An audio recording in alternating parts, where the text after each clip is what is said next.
Rander police સ્ટેશનમાં નોંધાયેલ ચોરીના ગુનામાં નાસ્તા ફરતા આરોપીને પકડી પાડતી સુરત શહેર બેસ્તાન પોલીસ.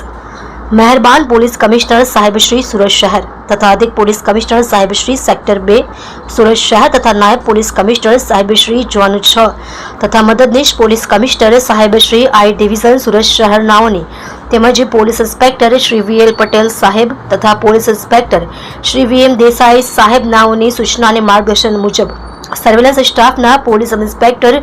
એસજી ચૌહાણ નાઓની સૂચના અને માર્ગદર્શન મુજબ સર્વેલન્સ સ્ટાફના પોલીસ માણસોને નાસ્તા ફરતા આરોપીઓને શોધી કાઢવા અંગે સૂચના આપેલ હતી. જે સૂચના આધારે રાંદેર પોલીસ સ્ટેશનમાં નોંધાયેલ ચોરીના ગુનામાં છેલ્લા 1 મહિનાથી નાસ્તા ફરતા આરોપીને પકડી પાડવા માટે ભેસ્તાન પોલીસ સ્ટેશનમાં સર્વેલન્સ સ્ટાફમાં ફરજ બજાવતા એએસઆઈ રીતેશભાઈ મોહનભાઈ તથા પોલીસ કોન્સ્ટેબલ સંદીપ સદાશિવ તથા પોલીસ કોન્સ્ટેબલ વિજયકુમાર નટવરભાઈ નાઓને સંયુક્ત બાતમીના આધારે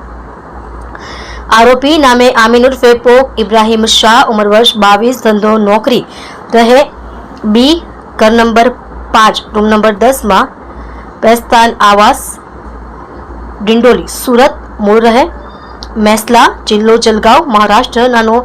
ભેસ્તાન લક્ષ્મીનારાયણ સોસાયટી પાસે ઊભો હોય જે બાતમી હકીકતના આધારે આરોપીને પકડી પાડી